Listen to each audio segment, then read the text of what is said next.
എന്നാൽ ഈ പറയപ്പെട്ട സമന്വയ വിദ്യാഭ്യാസത്തിന്റെ സംവിധാനത്തിന്റെ തലപ്പത്തുള്ളവര് വഴിവിട്ട് സഞ്ചരിച്ചപ്പോ, ആ സംവിധാനത്തെ സ്വാർത്ഥതയ്ക്ക് വേണ്ടി ഉപയോഗിച്ചപ്പോ, ബഹുമാനപ്പെട്ട സമസ്ത അത് ബോധ്യപ്പെട്ടപ്പോ അതിനെക്കുറിച്ച് കൃത്യമായി പഠിക്കാൻ ഒരു കമ്മീഷനെ വെച്ചു. മുശാവറയിലെ അത്യുന്നതരായ പണ്ഡിതന്മാർ, ആ പണ്ഡിതന്മാർ ആ റിപ്പോർട്ട് സമസ്തക്ക് സമർപ്പിച്ചു. സമസ്ത മുശാവറ ചർച്ച ചെയ്തു. ആ ചർച്ചയുടെ അടിസ്ഥാനത്തിൽ ഇവിടെയുള്ള സമസ്തയുടെ നേതാക്കളെ വിളിച്ചുകൊണ്ട് അതിന്റെ വിശദീകരണം നടത്തി. വീണ്ടും അവസരം കൊടുത്തു.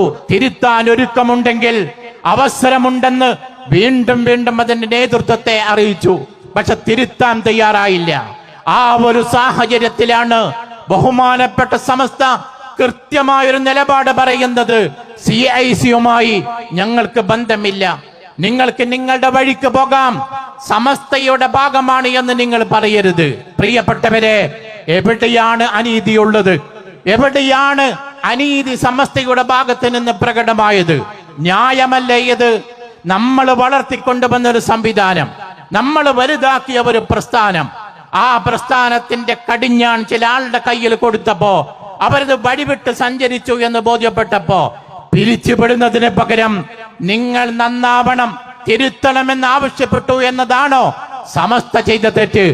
ഒരു മകൻ അപാകതയിലൂടെ ആ വളഞ്ഞ വഴിയിലൂടെ സഞ്ചരിക്കുമ്പോ തിരുത്തണമെന്ന് പറയാനുള്ള അവകാശം പിതാവിനില്ലേ? ആ പിതൃദൗത്യം ഭംഗിയായി നിർവഹിച്ചു എന്നുള്ളതാണോ ബഹുമാനപ്പെട്ട സമസ്ത ചെയ്ത തെറ്റ്? ഞാൻ സൂചിപ്പിക്കുന്നു, അവിടെയും സമസ്ത നീതിയുടെ പക്ഷത്താണ് നടന്നത്. എന്നാൽ അവിടെ നമ്മൾ മറ്റൊരു അത്ഭുതം കണ്ടു. സമസ്തയുടെ പ്രിയപ്പെട്ട മക്കള്, സമസ്തയുടെ പ്രിയപ്പെട്ട അനേകം സ്ഥാപനങ്ങള് ഈ വളഞ്ഞ വഴിയിലൂടെ മറ്റു ചില ആളുകളുടെ സ്വാർത്ഥതയ്ക്ക് വേണ്ടി ഉപയോഗിക്കുന്ന സംവിധാനത്തിൽ നിന്ന് ഇറങ്ങിപ്പോരാൻ തീരുമാനമെടുത്തു. ബഹുമാനപ്പെട്ട സമസ്ത മുട്ടുമടക്കേണ്ടി വരുമെന്ന് കരുതി പലരും. എന്താ സംഭവിച്ചത്? സമസ്തയുടെ നേതാക്കള്, ആദരണീയരായ MT ഉസ്താദും ബഹുമാന്യരായ സയ്യിദുൽ ഉലമയും അതുപോലെയുള്ള മുശാവറ നേതാക്കളും ബഹുമാനപ്പെട്ട സ്ഥാപനത്തിന്റെ നേതാക്കളെ വിളിച്ചുകൊണ്ട് പറഞ്ഞു, നിങ്ങൾ ഒന്നുകൊണ്ടും ബേജാറാവേണ്ട, നിങ്ങളുടെ കുട്ടികളുടെ പഠനം ഒരു കാരണവശാലും തടയപ്പെടില്ല, അവരുടെ പുരോഗതിക്ക് തടസ്സമാവുന്ന വിധം ഒന്നും സംഭവിക്കില്ല. അത്ഭുതം സംഭവിച്ചു. ഒരു റമദാനിന് വേണ്ടി, പരിശുദ്ധമായ റമദാനിന്റെ വെക്കേഷനിൽ സ്ഥാപനങ്ങൾ അടച്ച് വീട്ടിലേക്ക് പോയ മക്കള് റമദാൻ വെക്കേഷൻ കഴിഞ്ഞ് തിരിച്ചു വരുമ്പോഴേക്ക് മനോഹരമായ, കേരളത്തിന്റെ മണ്ണിൽ നിലവിലുള്ളതിൽ ഏറ്റവും മനോഹരമായ ഒരു വിദ്യാഭ്യാസ സംവിധാനത്തിന്റെ ചട്ടക്കൂട് പാകപ്പെടുത്തി സമസ്ത ചരിത്രം സൃഷ്ടിച്ചു. ആ വിദ്യാഭ്യാസ സംവിധാനമാണ് SNEC എന്ന പേരിൽ, സമസ്തയുടെ നാഷണൽ എഡ്യൂക്കേഷൻ കൗൺസിൽ എന്ന പേരിൽ കേരളത്തിൽ മാത്രമല്ല ഇന്ത്യ മഹാരാജ്യത്ത് എവിടെയും നടപ്പിലാക്കാൻ പറ്റുന്ന മനോഹരമായ സിലബസുമായി ഈ 100ാം വാർഷികത്തിന്റെ ഉപഹാരമായി അങ്ങ് ബാംഗ്ലൂരിൽ നടന്ന മഹാപ്രഖ്യാപന സമ്മേളനത്തിൽ വെച്ചുകൊണ്ട് ആദരണീയനായ നമ്മുടെ അധ്യക്ഷൻ പ്രഖ്യാപിച്ചത്. ഞാൻ പറഞ്ഞത്, സമസ്ത വിദ്യാഭ്യാസ മേഖലയിലേക്ക് കാലെടുത്ത് വെച്ചപ്പോ വിപ്ലവങ്ങൾ തീർത്തു മുന്നേറിക്കൊണ്ടിരിക്കുന്നു എന്നതിന്റെ ഉദാഹരണമാണ് സനാഇ സംവിധാനം, SNEC എന്ന സംവിധാനം. അവിടെയും സമസ്ത വിജയത്തിന്റെ വെന്നിക്കൊടി പാറിച്ചു. കോഴിക്കോട് കടപ്പുറത്ത് ഇടം തികയില്ല എന്ന് ബോധ്യം വന്നപ്പോഴാണ് കോരിയാടിന്റെ വിശാലമായ പാടത്തേക്ക് നമ്മൾ 85ാം വാർഷികം മാറ്റിയത്. മലബാറിന്റെ മണ്ണിലെവിടെയും ഇടമില്ലെന്ന ബോധ്യം വന്നപ്പോഴാണ് 90ാമത് വാർഷികം ഈ സംസ്ഥാനത്തിന്റെ അങ്ങേയറ്റത്തേക്ക്, ആലപ്പുഴയുടെ കടൽ തീരത്തേക്ക് നമ്മൾ നിശ്ചയിച്ചത്. 10 കൊല്ലം മുമ്പ് ആലപ്പുഴയുടെ കടപ്പുറത്ത് പരന്നൊഴുകിയ ജനലക്ഷങ്ങളെ സാക്ഷി നിർത്തിക്കൊണ്ടാണ് അന്നത്തെ മുസ്ലിം കേരളത്തിന്റെ ആത്മീയ നായകൻ മർഹൂം സയ്യിദ് ഹൈദർ അലി ശിഹാബ് തങ്ങൾ നവ്വറല്ലാഹു മർക്കദ ഇനി നമുക്ക് 100ാം വാർഷികം ആഘോഷിക്കാമെന്ന പ്രൗഢമായ പ്രഖ്യാപനം നടത്തിയത്. ആ പ്രഖ്യാപനം യാഥാർത്ഥ്യമാക്കാൻ 10 കൊല്ലം പൂർത്തിയാവുന്നതിന് മുമ്പ് തന്നെ 100-ാം വാർഷികത്തിന് എവിടെയാണ് ഇടമെന്നന്വേഷിച്ച് നടന്നു നമ്മുടെ ബഹുമാന്യരായ പണ്ഡിതന്മാർ. ആ അന്വേഷണത്തിൻ്റെ ഒടുവിലാണ് കേരളത്തിൻ്റെ അങ്ങേ അറ്റത്ത് പരന്നു കിടക്കുന്ന വിശാലമായ ഒരു മൈതാനിയിൽ നമുക്കൊരുമിച്ച് കൂടാൻ സാധിച്ചേക്കുമെന്ന ഏതാണ്ട് അഭിപ്രായത്തിൻ്റെ അടിസ്ഥാനത്തിൽ കാസർകോട്ടേക്ക് നമ്മൾ സമ്മേളനം നിശ്ചയിച്ചത്. ആ സമ്മേളനം നിശ്ചയിച്ചതിൻ്റെ വിളംബരം അറിയിക്കാനാണ് ഉദയാസ്തമയങ്ങളുടെ നാടെന്ന് പറയാവുന്ന കന്യാകുമാരിയിൽ നിന്ന് ഒരു പ്രയാണത്തിന് തുടക്കം കുറിച്ചത്. അന്ന് കരുതിയത് എവിടെങ്കിലുമൊക്കെ അല്പം ആളുകളെ ഒരുമിച്ച് കൂട്ടി വിളംബരം ചെയ്ത് അങ്ങ് മംഗലാപുരത്തേക്ക് പോയി കളയാം ഈ യാത്രയ്ക്ക് എന്നാണ്. പിന്നിട്ട വഴിയിലൂടെ കഴിഞ്ഞ ദിവസങ്ങളിൽ നമ്മൾ കണ്ട ആനന്ദകരമായ ഒരു കാഴ്ച, കന്യാകുമാരിയിൽ നിന്ന് കൊളുത്തിയെടുത്ത തിരുനാളവുമായി ഈ ഉമ്മത്തിന്റെ അജയ്യനായ അധ്യക്ഷൻ സയ്യിദുൽ ഉലമ സയ്യിദ് മുഹമ്മദ് ജിഫ്രി മുത്തുക്കോയത്തങ്ങൾ മലയാളം മണ്ണിന്റെ ഗ്രാമാന്തരങ്ങളിലൂടെ നഗരങ്ങളിലൂടെ ഗംഭീരമായി രാജകുമാരനെ പോലെ കടന്നു വരുമ്പോ ഓരോ പ്രദേശങ്ങളിലും സ്വീകരിക്കാൻ ഒരുമിച്ച് കൂടിയ 10,000-ങ്ങളുടെ മഹാസംഗമങ്ങളാണ്. ബഹുമാന്യനായ തങ്ങൾ ഇന്നലെ പറഞ്ഞതുപോലെ ഇനി നമ്മൾ എവിടെയാണ് 100-ാം വാർഷികത്തിന് ഇടം കണ്ടെത്തുക എന്ന പുതിയ പഠനത്തിന് വേണ്ടി നമ്മൾ നിർബന്ധിതരായി കൊണ്ടിരിക്കുന്നു എന്നുള്ളതാണ്. 10 ദിവസങ്ങളോളമായി കേരളത്തിന്റെ ഗ്രാമങ്ങളിലൂടെ ചലിച്ചുകൊണ്ടിരിക്കുന്ന ഈ സന്ദേശയാത്രയുടെ സ്വീകാര്യത നമുക്ക് ബോധ്യപ്പെടുത്തി തരുന്നത്. എന്തുകൊണ്ട് ഈ ഒരു സ്വീകാര്യത ഈ ഒരു ആദർശ പ്രസ്ഥാനത്തിന് ലഭിക്കുന്നു എന്നുള്ളത് പഠന വിധേയമാക്കേണ്ടതാണ്. ഇത് എന്തെങ്കിലും ഭൗതിക നേട്ടം കിട്ടുമെന്ന പ്രതീക്ഷയോടുകൂടെ തടിച്ചുകൂടുന്ന ജനസഞ്ചയമല്ല. ഇവിടെ വരാനും ഇരിക്കാനും നല്ല സൗകര്യമുണ്ടാകുമെന്ന പ്രതീക്ഷയോടെ വന്നുകൂടിയ ജനങ്ങളല്ല. അവനവന്റെ പോക്കറ്റിൽ നിന്ന് കാശ് മുടക്കി കഷ്ടപ്പെടാനൊരുക്കമാണെന്ന് ഉറക്കെ പറഞ്ഞുകൊണ്ട് തടിച്ചുകൂടുന്ന ജനസാഗരം വിളിച്ചു പറയുന്ന ഒരു മനോഹരമായ ഒരു സത്യമുണ്ട്. ഒരു നൂറ്റാണ്ട് മുമ്പ് കോഴിക്കോടിന്റെ ടൗൺ ഹാളിനകത്ത് പിറവിയെടുക്കുന്ന നാളിൽ പ്രഖ്യാപിച്ച ഒരു ആദർശമുണ്ടല്ലോ.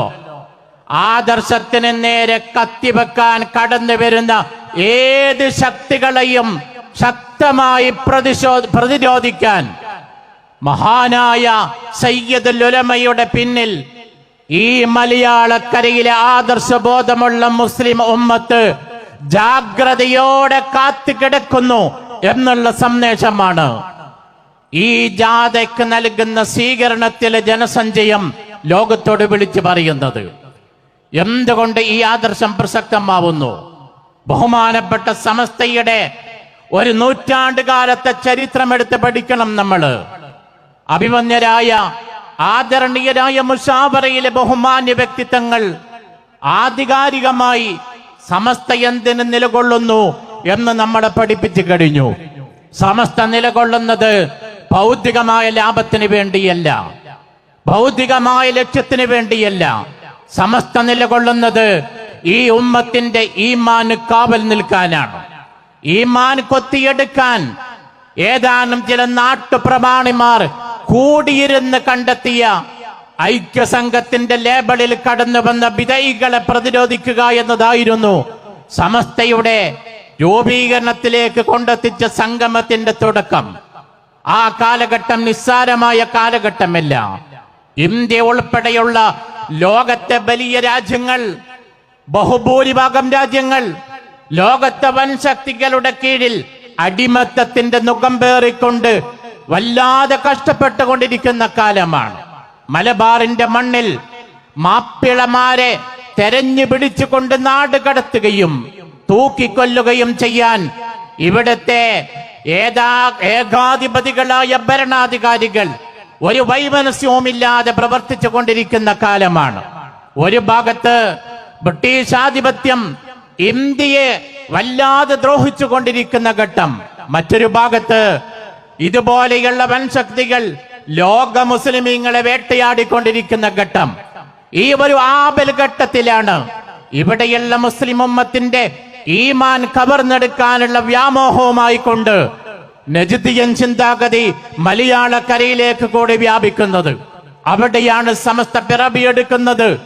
ആലോചിക്കണം, നമ്മള് അങ്ങേ തലയിൽ നിന്ന് അങ്ങേ അറ്റത്ത് നിന്ന് നോക്കിയാൽ സൂര്യൻ അസ്തമിക്കാത്ത സാമ്രാജ്യത്തിന്റെ ഉടമകളാണെന്ന് വെറുതെ എഴുതി വെച്ചതല്ല ബ്രിട്ടീഷുകാരെ കുറിച്ച്. ഒരു ഭാഗത്തുള്ള രാജ്യത്ത് സൂര്യൻ അസ്തമിക്കുമ്പോ തങ്ങളുടെ കീഴിലുള്ള മറ്റൊരു രാജ്യത്ത് സൂര്യൻ ഉദിച്ചിട്ടുണ്ടായിരിക്കും എന്നുള്ളതാണ് ആ കാലത്തെ ബ്രിട്ടീഷ് ആധിപത്യത്തിന്റെ വ്യാപ്തി. ആ കാലത്താണ് ബഹുമാനപ്പെട്ട സമസ്ത രൂപം കൊള്ളുന്നത്.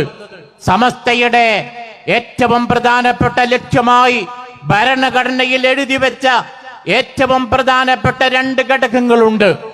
ആ 2 ഘടകങ്ങളിൽ ഒന്ന് പരിശുദ്ധമായ അഹ്ലുസുന്നത്തി വൽ ജമാഅത്തിന്റെ ആശയാദർശങ്ങൾ സംരക്ഷിക്കലാണ്.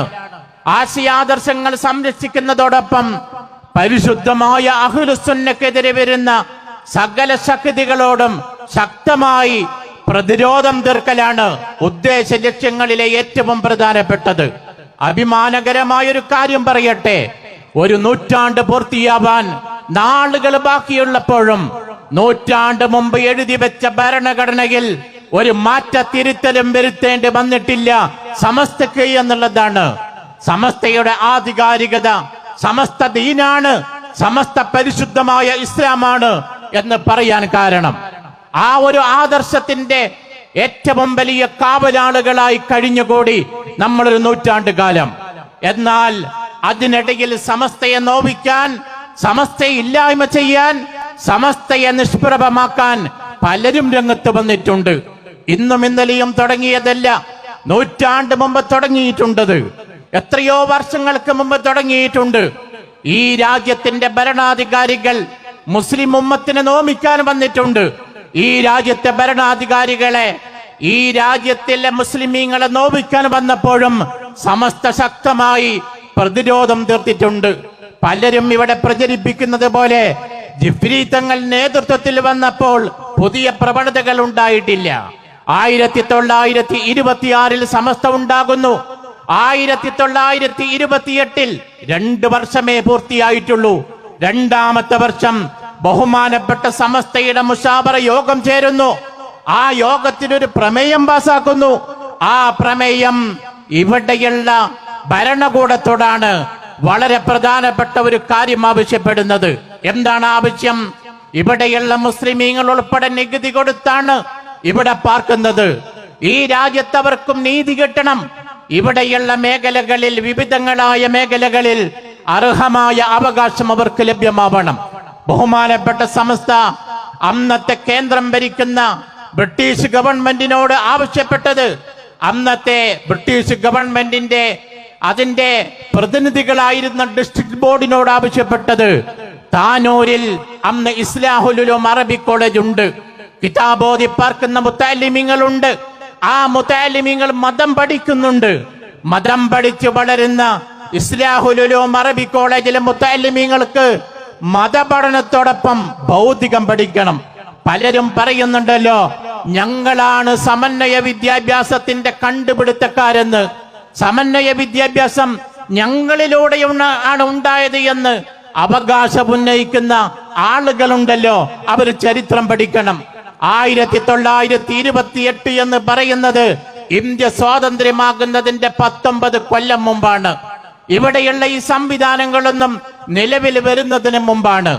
ബഹുമാനപ്പെട്ട തലയിൽ വലിയ തലപ്പാവും നീണ്ട താടിയും കൈയിൽ തസ്ബീഹ് മാലയുമായി കഴിഞ്ഞുകൂടുന്ന ബഹുമാന്യരായ പണ്ഡിതന്മാർ മുശാവറ യോഗം കൂടിയിട്ട് തീരുമാനമെടുക്കുന്നത്, ഡിസ്ട്രിക്ട് ബോർഡിനോട് ആവശ്യപ്പെടുന്നത്, ഈ താനൂരിലെ ഇസ്ലാഹുൽ ഉലൂം അറബി കോളേജിലെ മതം പഠിക്കുന്ന മുതഅല്ലിമീങ്ങൾക്ക് ഭൗതിക വിഷയങ്ങൾ പഠിപ്പിക്കാൻ സർക്കാർ ശമ്പളം കൊടുത്ത് ഉദ്യോഗസ്ഥന്മാരെ നിയമിച്ചു തരണം എന്ന അപേക്ഷയാണ്.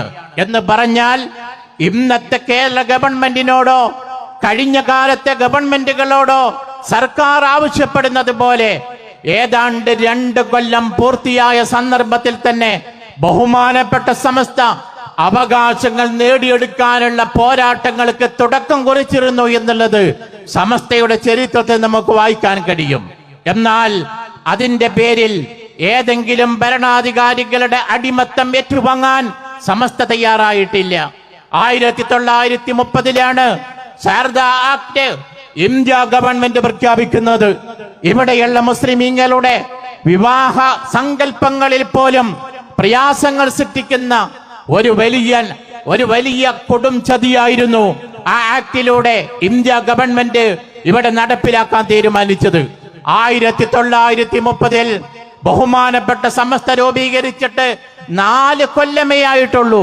മദ്രസകൾ ഉണ്ടായിട്ടില്ല, മഹല്ലുകൾ ഉണ്ടായിട്ടില്ല, മതകലാലയങ്ങൾ വ്യാപകമായിട്ടില്ല, പോഷക ഘടകങ്ങൾക്ക് രൂപം കൊടുത്തിട്ടില്ല. ഇങ്ങനെയുള്ള ജനകീയമായ പിന്തുണ അന്ന് ലഭ്യമായിട്ടില്ല. ബഹുമാനപ്പെട്ട പണ്ഡിതന്മാർ കൂടിയിരുന്ന് അന്നൊരു പ്രമേയം പാസാക്കുന്നു. അന്നത്തെ ഏറ്റവും വലിയ പ്രതിരോധ രീതി പ്രമേയം പാസാക്കലാണ്. അത് ആളുകൾക്ക് പഠിപ്പിച്ചു കൊടുക്കലാണ്, അത് വിശദീകരിച്ചു കൊടുക്കലാണ് അന്നത്തെ ഏറ്റവും വലിയ പ്രതിരോധ രീതി. ബഹുമാനപ്പെട്ട പണ്ഡിതന്മാർ മുശാവറ യോഗം ചേർന്നുകൊണ്ട് അന്നെടുത്ത തീരുമാനം ഈ ആക്ട് ഞങ്ങൾ ശക്തമായി എതിർക്കുന്നു എന്നാണ്. കേന്ദ്ര ഗവൺമെന്റിനോട് മതേതര ഗവൺമെന്റ് അല്ല, ജനാധിപത്യ സംവിധാനമില്ല, മതേതര പാർട്ടികളില്ല. ആ കാലത്താണ് ബഹുമാനപ്പെട്ട സമസ്ത പ്രമേയം പാസാക്കിക്കൊണ്ട് കേന്ദ്ര ഗവൺമെന്റിനോട് പറയുന്നത് ഈ നിലപാടിനോട് യോജിക്കാൻ ഞങ്ങൾ തയ്യാറില്ല.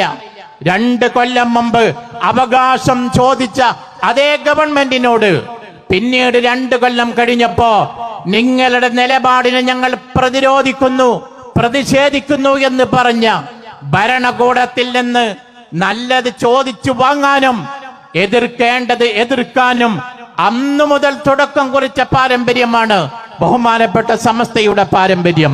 സമസ്തയുടെ ചരിത്രത്തിലേക്ക് നമ്മൾ കടന്നു വന്നാൽ വിപ്ലവങ്ങളെ സൃഷ്ടിച്ച ചരിത്ര വിജയമാണ് നമുക്ക് സമസ്തയിൽ കാണാൻ കഴിയുന്നത്. സമസ്തയുടെ ലക്ഷ്യം സ്ഥാപനങ്ങൾ ഉണ്ടാക്കലല്ല, മഹല്ലുകൾ ഉണ്ടാക്കലല്ല.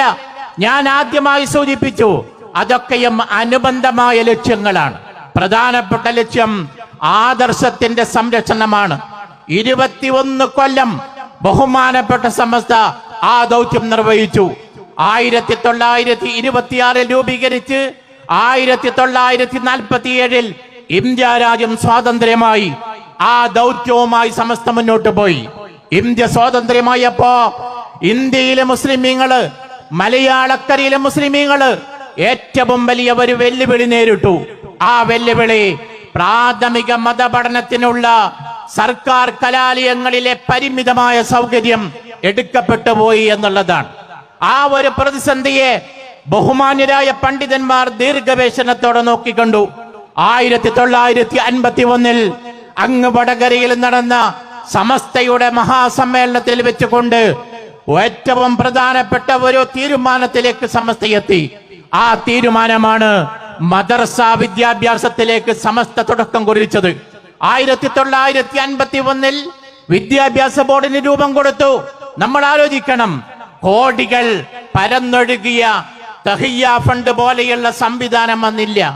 പോക്കറ്റിൽ കാശില്ലാത്ത പാവങ്ങളായ പണ്ഡിതന്മാർ അവരവരുടെ കാശ് മുടക്കി വന്ന് യോഗം നടത്തി തീരുമാനമെടുത്ത് നടപ്പിലാക്കാൻ പിരിഞ്ഞു പോകുന്ന കാലമാണ് അക്കാലം. 1951 വിദ്യാഭ്യാസ ബോർഡ് രൂപീകരിക്കുമ്പോ ആ വിദ്യാഭ്യാസ ബോർഡിനും ആസ്തിയില്ല. അന്നത്തെ വലിയ സമ്പന്നനായ മഹാനായ വാളക്കുളം അബ്ദുൽ ബാരി മുസ്ലിയാർ, അദ്ദേഹമാണ് സമ്പന്നൻ. അദ്ദേഹം മുശാവറയിലെ പ്രധാനപ്പെട്ട ഒരു ഭാരവാഹിയാണ്. അദ്ദേഹം 25 രൂപ കൊടുത്തുവത്രേ വിദ്യാഭ്യാസ ബോർഡിന്റെ പ്രവർത്തനത്തിലുള്ള മൂലധനത്തിന്റെ തുടക്കം കുറിച്ചുകൊണ്ട്. തന്റെ സഹോദരൻ 5 രൂപ കൊടുത്തു. അത് വലിയ സംഖ്യയാണ്. യോഗത്തിൽ പങ്കെടുത്ത 17 ആളുകൾ ഓരോ രൂപ കൊടുത്തു. 47 രൂപയുമായി തുടക്കം കുറിച്ച പ്രസ്ഥാനമാണ് സമസ്ത കേരള ഇസ്ലാം മത വിദ്യാഭ്യാസ ബോർഡ്. ആ ഒരു ആശയം അവിടെ പ്രഖ്യാപിക്കപ്പെടുകയും അതിനുവേണ്ടിയുള്ള സംവിധാനങ്ങൾക്ക് തുടക്കം കുറിക്കുകയും ചെയ്തപ്പോ അന്ന് കേരളീയ മുസ്ലിം ഉമ്മത്തിന്റെ ആത്മീയ നായകൻ മഹാനായ മർഹൂം ഖായിദുൽ ഖൗം സയ്യിദ് അബ്ദുറഹ്മാൻ ബാഫഖി തങ്ങൾ കൊയിലാണ്ടിയിൽ വെച്ചുകൊണ്ട് ഒരു വലിയ വയല് പരമ്പര നടത്തി, മതപ്രഭാഷണ പരമ്പര. ആ പരമ്പരയിലൂടെ അവസാനം 300 രൂപ പിരിഞ്ഞു കിട്ടി. 300 രൂപ സമസ്ത വിദ്യാഭ്യാസ ബോർഡിന്റെ പ്രവർത്തനത്തിന് വേണ്ടി കൊടുത്ത് പണ്ഡിതന്മാരുടെ കൂടെ നിന്നു അന്നത്തെ മുസ്ലിം ഉമ്മത്തിന്റെ നായകൻ. പിന്നീട് അതിശീഘ്രമാണ് മദ്രസ പ്രസ്ഥാനം വളർന്നത്. നമുക്കറിയാലോ, 11,080 മദ്രസകളുമായി ഇന്ന് ലോകത്തിന്റെ മുമ്പിൽ അത്ഭുതകരമായ വിദ്യാഭ്യാസ പ്രവർത്തനങ്ങൾക്ക് സമസ്തയുടെ മദ്രസ സംവിധാനം ഇന്ന് ലോകത്തിന്റെ മുമ്പിൽ അഭിമാനകരമായി നമ്മൾ മുന്നോട്ട് കൊണ്ടുപോയിക്കൊണ്ടിരിക്കുന്നു. കോടികളുടെ ആസ്തികളുടെ ബിൽഡിങ്ങുകൾ, വ്യത്യസ്തമായ നിലവാരത്തിലുള്ള മദ്രസകൾ, ലക്ഷക്കണക്കായ പൊതുപരീക്ഷ പാസ്സായ സർട്ടിഫിക്കറ്റ് കൈപ്പറ്റിയ അനേക ലക്ഷം മനുഷ്യര് ഇവരെ ഉണ്ടാക്കിയെടുക്കുന്ന മഹാസംഭവമായി, മഹാസംരംഭമായി സമസ്തയുടെ വിദ്യാഭ്യാസ സംവിധാനം മാറി. കാലം പിന്നെയും മാറി, ഒരുപാട് മാറ്റങ്ങൾ വന്നു. വിദ്യാഭ്യാസ രംഗത്ത് കൂടുതൽ ശ്രദ്ധ വെച്ചുകൊണ്ട് സമസ്ത മുന്നോട്ട് പോയി. സമന്വയ വിദ്യാഭ്യാസം എന്ന ആ ഒരാശയത്തിന് വ്യാപകമായ പ്രചരണം ലഭിച്ചു. അങ്ങ് കടമേരി റഹ്മാനിയ അറബി കോളേജ് അതിന് വലിയ അംഗീകാരത്തോടുകൂടെ പ്രവർത്തിക്കാൻ തുടങ്ങി. വീണ്ടും കാലങ്ങൾ പോയപ്പോ ദാറുൽ ഹുദ എന്ന മനോഹരമായ സംവിധാനത്തിന് തുടക്കം കുറിച്ചു. ഒരു സുപ്രഭാതത്തിൽ ആ മനോഹരമായ സംരംഭത്തിന് തുടക്കം കുറിക്കുമ്പോ സമസ്തയുടെ അന്നത്തെ ദീർഘവീക്ഷണമുള്ള പണ്ഡിതന്മാർ പോലും ചിന്തിക്കുന്നതിനപ്പുറം അതിന്റെ അനിവാര്യത പിന്നീട് നമുക്ക് ബോധ്യപ്പെടുത്തു. എന്തുകൊണ്ട്? സമസ്തയുടെ വിദ്യാഭ്യാസ ബോർഡിന്റെ സൗജന്യമായ സഹായത്തോടു കൂടെ ഉത്തരേന്ത്യയിലെ വിവിധ ഇടങ്ങളിൽ മദ്രസകൾ നടക്കുന്നു. ആ മദ്രസകളിലേക്ക് പാഠപുസ്തകങ്ങൾ സൗജന്യമായി ഉറുദു മീഡിയത്തിൽ പ്രിന്റ് ചെയ്ത് നമ്മുടെ വിദ്യാഭ്യാസ ബോർഡ് കൊടുത്തയക്കുന്നു. അവിടെയുള്ള ചെറിയ മക്കള് മതം പഠിക്കാൻ നമ്മുടെ മക്കളെ പോലെ ആ മദ്രസകളിലേക്ക് പാഞ്ഞു വരുന്നു. പക്ഷേ ആ മക്കൾക്ക് മതം പഠിപ്പിക്കണമെങ്കിൽ ഉറുദു ഭാഷയിൽ പ്രാവീണ്യം ഉണ്ടാവണം. ആലോചിക്കണം നമ്മള്. സമസ്തയുടെ തീരുമാനം എത്രത്തോളം പ്രായോഗികമായ ഭാവി കണ്ടുകൊണ്ടുള്ളതായിരുന്നു എന്ന് കാണാൻ അവിടെ നമുക്ക് കഴിയും. വിദ്യാഭ്യാസ ബോർഡിന്റെ കീഴിൽ ഉത്തരേന്ത്യയിലെ വിവിധ ഇടങ്ങളിൽ മദ്രസകൾക്ക് അംഗീകാരം കൊടുത്തപ്പോ ഉറുദു മീഡിയത്തിലുള്ള പാഠപുസ്തകങ്ങൾ പ്രിന്റ് ചെയ്തപ്പോ ഇതാര് പഠിപ്പിക്കുമെന്ന് ചോദിച്ച് മൂക്കത്ത് വിരൽ വെച്ച് ആശ്ചര്യത്തോടുകൂടെ നിൽക്കേണ്ട അവസ്ഥ സമസ്തക്കുണ്ടായില്ല. എന്തുകൊണ്ട്?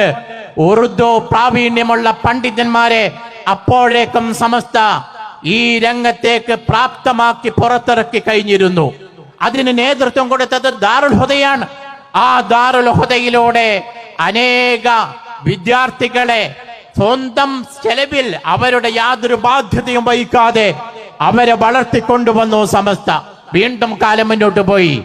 ആ സന്ദർഭത്തിലാണ് ഇന്ത്യയിലെ, കേരളത്തിലെ ഇന്ന് നിലവിലുള്ള ഈ സ്കൂൾ സിലബസിൽ തന്നെ ഇന്ന് നിലവിലുള്ള മതേതര വിദ്യാഭ്യാസം അത് കൂടുതൽ പ്രാവീണ്യത്തോടുകൂടെ പഠിക്കാൻ മതവിദ്യാർത്ഥികൾക്ക് അവസരമൊരുക്കണമെന്ന രീതിയിൽ മറ്റൊരു വ്യത്യസ്തമായ വിദ്യാഭ്യാസ മേഖലയിലേക്ക്, സമന്വയ വിദ്യാഭ്യാസത്തിലേക്ക് ബഹുമാനപ്പെട്ട സമസ്ത കാലെടുത്ത് വെക്കുന്നത് ഓർക്കുന്നുണ്ടാവും നിങ്ങള്. മഹാനായ ഒരു സൂഫി പര്യൻ കെ അബൂബക്കർ അസ്റത്ത് പ്രായാധിക്യത്തിലും രോഗാവസ്ഥയിലും യാത്ര ചെയ്യാൻ പറ്റാത്ത വേളയിലും കടല് കടന്ന് അറബി നാട്ടിൽ പോയി പണപ്പിരിവ് നടത്തി പിരിച്ചു കൊണ്ടുവന്ന കാശ് കൊണ്ട് ബഹുമാനപ്പെട്ട സമസ്തയുടെ നേതൃത്വത്തിൽ ഒരു കലാലയമുണ്ടാക്കി മലപ്പുറം ജില്ലയിലെ വളാഞ്ചേരിയിൽ. ആ വളാഞ്ചേരി ആസ്ഥാനമായുള്ള കലാലയത്തിലൂടെ പുതിയ വിദ്യാഭ്യാസ സംവിധാനം നടപ്പിൽ വരുത്താനുള്ള തുടക്കം കുറിച്ചു. സമന്വയ വിദ്യാഭ്യാസ രംഗത്ത് പുത്തൻ കാൽവെപ്പ് വെച്ചുകൊണ്ട് ആ മഹത്തായ സ്ഥാപനത്തിന്റെ ഏറ്റവും വലിയ സംഭാവനയായി പുതിയ ഒരു സിലബസ് നടപ്പിൽ വന്നു.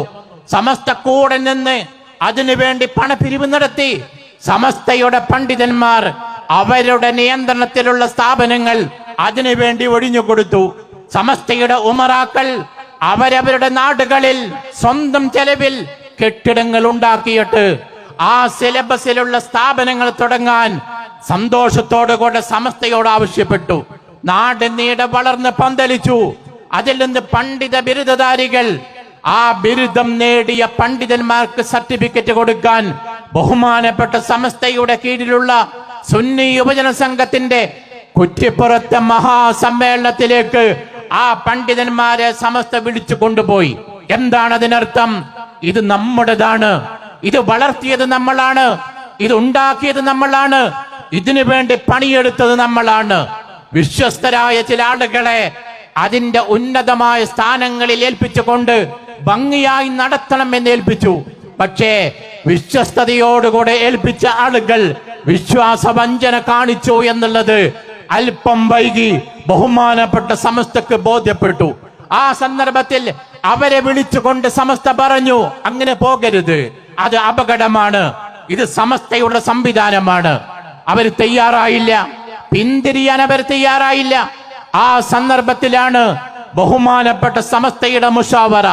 ഏതുപോലെ ഏതാണ്ട് 10 പതിറ്റാണ്ടുകൾക്ക് മുമ്പ് ഈ കേരളത്തിന്റെ മണ്ണിലെ മുസ്ലിം ഉമ്മത്തിന്റെ ഈമാൻ കവർന്നെടുക്കാൻ ഇവിടെയുള്ള ബിദഈ പ്രസ്ഥാനങ്ങളിലെ ആർക്കും പെട്ടെന്ന് തിരിച്ചറിയാൻ കഴിയാത്ത ഒരു വിഭാഗം തബ്ലീഗ് ജമാഅത്ത് കടന്നു വന്നപ്പോ എടുത്ത സമീപനം ബഹുമാനപ്പെട്ട സമസ്തയുടെ ഇന്നത്തെ മുഷാവറ കൈക്കൊള്ളുന്നത്. അതെന്തായിരുന്നു ആ സമീപനം? സമസ്ത പഠിച്ചു ആ തബ്ലീഗ് ജമാഅത്തിന്റെ അപാകതകളെ കുറിച്ച്. എന്താണ് കുഴപ്പം? അത് പഠിക്കാൻ വേണ്ടി ഒരു സമിതിയെ വെച്ചു. ആ സമിതി കൃത്യമായ അതിന്റെ അപാകതകളെ കുറിച്ച് പഠിച്ച് റിപ്പോർട്ട് കൊടുത്തു ബഹുമാനപ്പെട്ട സമസ്തക്ക്. സമസ്ത തീരുമാനമെടുക്കാതെ വീണ്ടും അവസരം കൊടുത്തു തബ്ലീഗ് ജമാഅത്തിന്റെ നേതൃത്വത്തിന്. എന്നിട്ട് പറഞ്ഞു, നിങ്ങളെ കുറിച്ച് ഞങ്ങൾക്ക് ബോധ്യപ്പെട്ടതനുസരിച്ച് നിങ്ങൾ പുത്തൻ വാദക്കാരാണ്, നിങ്ങൾ ബിദഈ കക്ഷികളിൽ ഉൾപ്പെടുന്നതാണ്, നിങ്ങൾക്ക് തിരുത്താൻ വല്ലതുമുണ്ടെങ്കിൽ അത് സമർപ്പിക്കണമെന്ന് ആവശ്യപ്പെട്ടുകൊണ്ട് കേരളത്തിലെ തബ്ലീഗ് ജമാഅത്തിന്റെ ഉത്തരവാദപ്പെട്ട ആളുകൾക്ക് ബഹുമാനപ്പെട്ട മുഷാവറ 10 പതിറ്റാണ്ടുകൾക്ക് മുമ്പ് കത്ത് കൊടുത്തു. വിശദീകരണം കിട്ടിയില്ല, മറുപടി കിട്ടിയില്ല. ബഹുമാനപ്പെട്ട സമസ്ത മുഷാവറ വീണ്ടും യോഗം ചേർന്നപ്പോൾ തീരുമാനിച്ചു, ഈ പ്രസ്ഥാനം ഇവിടെയുള്ള വഹാബി പ്രസ്ഥാനം പോലെ, ഇവിടെയുള്ള മൗദൂദിയൻ ചിന്താഗതി പോലെ, ഇവിടെയുള്ള അഹ്ലുസുന്നക്കെതിരാണ്. അതുകൊണ്ട് പുത്തൻ പ്രസ്ഥാനമാണ്, വഹാബിസം പോലെ പുത്തൻ പ്രസ്ഥാനമാണ് ഈ തബ്ലീഗ് ജമാഅത്ത് എന്ന് ഒരുപാട് പഠിച്ച് റിപ്പോർട്ടുകൾ ശേഖരിച്ച് ഒരുപാട് ചർച്ച ചെയ്ത് തിരുത്താനുള്ള എന്തെങ്കിലും ഉണ്ടോ എന്ന് വീണ്ടും വീണ്ടും അന്വേഷിച്ച ശേഷം ബഹുമാനപ്പെട്ട സമസ്ത പ്രഖ്യാപിച്ചത് 10 പതിറ്റാണ്ടുകൾക്ക് മുമ്പാണ്. എന്നാൽ ഈ പറയപ്പെട്ട സമന്വയ വിദ്യാഭ്യാസത്തിന്റെ സംവിധാനത്തിന്റെ തലപ്പത്തുള്ളവര് വഴിവിട്ട് സഞ്ചരിച്ചപ്പോ, ആ സംവിധാനത്തെ സ്വാർത്ഥതയ്ക്ക് വേണ്ടി ഉപയോഗിച്ചപ്പോ ബഹുമാനപ്പെട്ട സമസ്ത അത് ബോധ്യപ്പെട്ടപ്പോ അതിനെക്കുറിച്ച് കൃത്യമായി പഠിക്കാൻ ഒരു കമ്മീഷനെ വെച്ചു. മുഷാവറയിലെ അത്യുന്നതരായ പണ്ഡിതന്മാർ, ആ പണ്ഡിതന്മാർ ആ റിപ്പോർട്ട് സമസ്തക്ക് സമർപ്പിച്ചു. സമസ്ത മുഷാവറ ചർച്ച ചെയ്തു. ആ ചർച്ചയുടെ അടിസ്ഥാനത്തിൽ ഇവിടെയുള്ള സമസ്തയുടെ നേതാക്കളെ വിളിച്ചുകൊണ്ട് അതിന്റെ വിശദീകരണം നടത്തി. വീണ്ടും അവസരം കൊടുത്തു, തിരുത്താൻ ഒരുക്കമുണ്ടെങ്കിൽ അവസരമുണ്ടെന്ന് വീണ്ടും വീണ്ടും അതിന്റെ നേതൃത്വത്തെ അറിയിച്ചു. പക്ഷെ തിരുത്താൻ തയ്യാറായില്ല. ആ ഒരു സാഹചര്യത്തിലാണ് ബഹുമാനപ്പെട്ട സമസ്ത കൃത്യമായൊരു നിലപാട് പറയുന്നത്, CIC-യുമായി ഞങ്ങൾക്ക് ബന്ധമില്ല, നിങ്ങൾക്ക് നിങ്ങളുടെ വഴിക്ക് പോകാം, സമസ്തയുടെ ഭാഗമാണ് എന്ന് നിങ്ങൾ പറയരുത്. പ്രിയപ്പെട്ടവരെ, എവിടെയാണ് അനീതിയുള്ളത്? എവിടെയാണ് അനീതി സമസ്തയുടെ ഭാഗത്ത് നിന്ന് പ്രകടമായത്? ന്യായമല്ലേ ഇത്? നമ്മൾ വളർത്തിക്കൊണ്ടുവന്നൊരു സംവിധാനം, നമ്മൾ വലുതാക്കിയ ഒരു പ്രസ്ഥാനം, ആ പ്രസ്ഥാനത്തിന്റെ കടിഞ്ഞാൺ ചില ആളുടെ കയ്യിൽ കൊടുത്തപ്പോ അവരത് വഴിവിട്ട് സഞ്ചരിച്ചു എന്ന് ബോധ്യപ്പെട്ടപ്പോ പിരിച്ചുപെടുന്നതിന് പകരം നിങ്ങൾ നന്നാവണം, തിരുത്തണമെന്ന് ആവശ്യപ്പെട്ടു എന്നതാണോ സമസ്ത ചെയ്ത തെറ്റ്? ഒരു മകൻ അപാകതയിലൂടെ ആ വളഞ്ഞ വഴിയിലൂടെ സഞ്ചരിക്കുമ്പോ തിരുത്തണമെന്ന് പറയാനുള്ള അവകാശം പിതാവിനില്ലേ? ആ പിതൃദൗത്യം ഭംഗിയായി നിർവഹിച്ചു എന്നുള്ളതാണോ ബഹുമാനപ്പെട്ട സമസ്ത തെറ്റ്?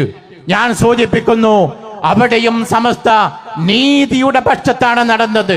എന്നാൽ അവിടെ നമ്മൾ മറ്റൊരു അത്ഭുതം കണ്ടു. സമസ്തയുടെ പ്രിയപ്പെട്ട മക്കള്, സമസ്തയുടെ പ്രിയപ്പെട്ട അനേകം സ്ഥാപനങ്ങള് ഈ വളഞ്ഞ വഴിയിലൂടെ മറ്റ് ചില ആളുകളുടെ സ്വാർത്ഥതയ്ക്ക് വേണ്ടി ഉപയോഗിക്കുന്ന സംവിധാനത്തിൽ നിന്ന് ഇറങ്ങിപ്പോരാൻ തീരുമാനമെടുത്തു. ബഹുമാനപ്പെട്ട സമസ്ത മുട്ടുമടക്കേണ്ടി വരുമെന്ന് കരുതി പലരും. എന്താ സംഭവിച്ചത്? സമസ്തയുടെ നേതാക്കള് ആദരണീയരായ MT ഉസ്താദും ബഹുമാന്യരായ സയ്യിദുൽ ഉലമയും അതുപോലെയുള്ള മുഷാവറ നേതാക്കളും ബഹുമാനപ്പെട്ട സ്ഥാപനത്തിന്റെ നേതാക്കളെ വിളിച്ചുകൊണ്ട് പറഞ്ഞു, നിങ്ങൾ ഒന്നുകൊണ്ടും ബേജാറാവേണ്ട, നിങ്ങളുടെ കുട്ടികളുടെ പഠനം ഒരു കാരണവശാലും തടയപ്പെടില്ല, അവരുടെ പുരോഗതിക്ക് തടസ്സമാവുന്ന വിധം ഒന്നും സംഭവിക്കില്ല. അത്ഭുതം സംഭവിച്ചു. ഒരു റമദാനിന് വേണ്ടി, പരിശുദ്ധമായ റമദാനിന്റെ വെക്കേഷനിൽ സ്ഥാപനങ്ങൾ അടച്ച് വീട്ടിലേക്ക് പോയ മക്കള് റമദാൻ വെക്കേഷൻ കഴിഞ്ഞ് തിരിച്ചു വരുമ്പോഴേക്ക് മനോഹരമായ, കേരളത്തിന്റെ മണ്ണിൽ നിലവിലുള്ളതിൽ ഏറ്റവും മനോഹരമായ ഒരു വിദ്യാഭ്യാസ സംവിധാനത്തിന്റെ ചട്ടക്കൂട് പാകപ്പെടുത്തി സമസ്ത ചരിത്രം സൃഷ്ടിച്ചു. ആ വിദ്യാഭ്യാസ സംവിധാനമാണ് SNEC എന്ന പേരിൽ, സമസ്തയുടെ നാഷണൽ എഡ്യൂക്കേഷൻ കൗൺസിൽ എന്ന പേരിൽ കേരളത്തിൽ മാത്രമല്ല ഇന്ത്യ മഹാരാജ്യത്ത് എവിടെയും നടപ്പിലാക്കാൻ പറ്റുന്ന മനോഹരമായ സിലബസുമായി ഈ 100ാം വാർഷികത്തിന്റെ ഉപഹാരമായി അങ്ങ് ബാംഗ്ലൂരിൽ നടന്ന മഹാപ്രഖ്യാപന സമ്മേളനത്തിൽ വെച്ചുകൊണ്ട് ആദരണീയനായ നമ്മുടെ അധ്യക്ഷൻ പ്രഖ്യാപിച്ചത്. ഞാൻ പറഞ്ഞത്, സമസ്ത വിദ്യാഭ്യാസ മേഖലയിലേക്ക് കാലെടുത്ത് വെച്ചപ്പോ വിപ്ലവങ്ങൾ തീർത്തു മുന്നേറിക്കൊണ്ടിരിക്കുന്നു എന്നതിന്റെ ഉദാഹരണമാണ് സനാഇ സംവിധാനം, SNEC എന്ന സംവിധാനം. അവിടെയും സമസ്ത വിജയത്തിന്റെ വെന്നിക്കൊടി പാറിച്ചു. സമസ്തയുടെ വർത്തമാനകാലത്തെ ഈ ജനാംഗീകാരത്തിന്റെ, പൊതു അംഗീകാരത്തിന്റെ ഏറ്റവും പ്രധാനപ്പെട്ട സ്രോതസ് എന്ന് ചോദിച്ചാൽ ഇവിടെയുള്ള നിഷ്പക്ഷ മതികൾക്ക് പറയേണ്ടി വരും. അതിന്റെ പ്രധാനപ്പെട്ട ഒരു സ്രോതസ് നമ്മുടെ പ്രിയപ്പെട്ട അഭിമാനമായ മുഖപത്രമായ സുപ്രഭാതമാണ്. ആലോചിക്കണം, നമ്മള് ഏത് കാലത്താണ് സുപ്രഭാതം തുടങ്ങുന്നത്? 11 കൊല്ലം മുമ്പ് സുപ്രഭാതം ആരംഭിക്കുന്ന കാലം എന്ന് പറയുന്നത് അച്ചടി മാധ്യമങ്ങൾ അടച്ചു പൂട്ടേണ്ടി വരും എന്ന് ചർച്ച നടക്കുന്ന കാലമാണ്. കേരളത്തിന്റെ മണ്ണിൽ പല പത്രങ്ങളും അടച്ചു പൂട്ടിയ കാലമാണ്. ആ കാലത്താണ് ഇവിടെയുള്ള താടി വെച്ച, തലപ്പാവ് വെച്ച പണ്ഡിതന്മാർ പത്രം തുടങ്ങാൻ തീരുമാനിക്കുന്നത്. ഒരുപാട് കാലമായി നടന്ന ചർച്ച, ആ ചർച്ചയുടെ അന്ത്യം അത് തുടങ്ങാനുള്ള തീരുമാനമെടുക്കുമ്പോ പരിഹസിച്ചു പലരും. ഈ മൊയ്ലിയന്മാർക്ക് പത്രം നടത്താൻ കഴിയുമോ? നമുക്കൊന്ന് നോക്കിയിരുന്ന് കാണാം എന്ന് പലരും വരമ്പത്തിൽ കയറിയിരുന്നു കൊണ്ട് പരിഹസിക്കാൻ വേണ്ടി ദിവസങ്ങൾ എണ്ണിക്കാത്തിരുന്നു. എന്താ സംഭവിച്ചത്? ഇന്ത്യയുടെ ചരിത്രത്തിൽ, കേരളത്തിന്റെ ചരിത്രത്തിലല്ല, ഇന്ത്യ മഹാരാജ്യത്തിന്റെ ചരിത്രത്തിൽ അനേകം പത്രങ്ങൾ പ്രസിദ്ധീകരിക്കപ്പെടുന്നുണ്ട്. കോടാനുകോടി ആളുകൾ പത്രം വായിക്കുന്നുണ്ട്. ലക്ഷക്കണക്കിന് കോപ്പികൾ പ്രസിദ്ധീകരിക്കുന്ന പത്രങ്ങളുണ്ട്, നമ്മുടെ നാട്ടിലുണ്ട്. പക്ഷെ കേരളത്തിന്റെ മണ്ണിൽ നൂറ്റാണ്ടിന്റെ പഴക്കം പറയുന്ന പത്രങ്ങളുടെ ചരിത്രം പഠിച്ചിട്ടുണ്ടോ നിങ്ങള്? ആ പത്രങ്ങളുടെ തുടക്കം ഒരു എഡിഷനാണ്. കുറച്ചു കാലം കഴിഞ്ഞപ്പോ 2ാമത് എഡിഷൻ തുടങ്ങി. വർഷങ്ങൾ കഴിയുമ്പോ 3ാമത്, 4ഉം 5ഉം 6ഉം 10ഉം 15ഉം എഡിഷനുകളുള്ള പത്രങ്ങൾ ഇന്നുണ്ടാവാം. ഒരു സുപ്രഭാതത്തിൽ തുടങ്ങിയതല്ല.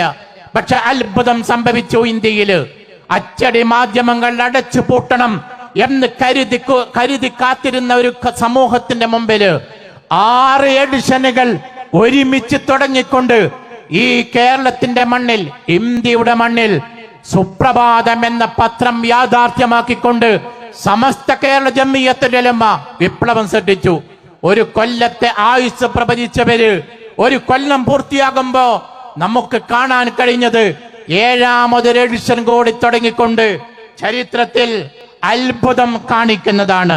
മാത്രമല്ല പിന്നീട് കാണുന്നത് ഓരോ വർഷത്തെയും ക്യാമ്പയിനുകൾ അവസാനിക്കുമ്പോ കോപ്പികളുടെയും എഡിഷന്റെയും എണ്ണം കൂട്ടിക്കൊണ്ട് ജൈത്രയാത്ര നടത്തുന്ന വിപ്ലവകരമായ കാഴ്ചയാണ്. അതിലുപരി മലയാളക്കരയിലെ മാധ്യമങ്ങൾ നിഷ്പക്ഷമായി പറയട്ടെ, ഏകപക്ഷീയമായി പറയണ്ട, സമസ്തക്കാരനായി പറയണ്ട, സുന്നിയായി പറയണ്ട, മലയാളത്തിലെ അച്ചടി മാധ്യമങ്ങളെ നിഷ്പക്ഷമായി വിലയിരുത്തുന്ന ഏതൊരാളോട് ചോദിച്ചു നോക്കൂ, സുപ്രഭാതത്തിന്റെ നിഷ്പക്ഷത അംഗീകരിക്കേണ്ടി വരും അവര്. നമ്മുടെ ചാനലുകൾ എടുത്തു നോക്കൂ നിങ്ങൾ. ഈ കേരളത്തിലെ മലയാള ചാനലുകളിൽ ഏറ്റവും കൂടുതൽ ചർച്ച ചെയ്യപ്പെട്ട മാധ്യമങ്ങളിലെ പത്രങ്ങളിലെ എഡിറ്റർ കോളം ഏതാണെന്ന് ചോദിച്ചാൽ, ഈ കഴിഞ്ഞ പതിറ്റാണ്ടിലെ കണക്ക് പരിശോധിച്ചാൽ പറയേണ്ടി വരും അത് സുപ്രഭാതം പത്രമാണ്. ഞാൻ പറഞ്ഞു വന്നത്, തുടങ്ങിയതൊക്കെ വിജയിപ്പിച്ച, വിപ്ലവകരമായ പ്രവർത്തനങ്ങൾക്ക് നേതൃത്വം കൊടുത്ത, നൂറ്റാണ്ടിന്റെ ഗരിമയോടുകൂടിയാണ് മഹാനായ സയ്യിദുൽ ഉലമ കന്യാകുമാരിയിൽ നിന്ന് തുടക്കം കുറിച്ചത് എന്നുള്ളതാണ്. ഈ നേരത്തും ഈ കോഴിക്കോട് ജില്ലയിലെ പ്രവർത്തകർ മാത്രം സമ്മേളിക്കേണ്ട കേവലം ഒരു സ്വീകരണ പരിപാടിക്ക് വേണ്ടി മുതലക്കുളം മൈതാനി തെരഞ്ഞെടുത്തപ്പോ പരിസരത്തെ റോഡുകളൊക്കെ ജനനിബിഡമാക്കി മാറ്റുന്ന ഈ ജനസാഗരത്തെ ഇവിടെ ഒരുമിച്ച് കൂട്ടാൻ കാരണമായത് എന്നുള്ളതാണ് സമസ്തയുടെ മഹത്വം.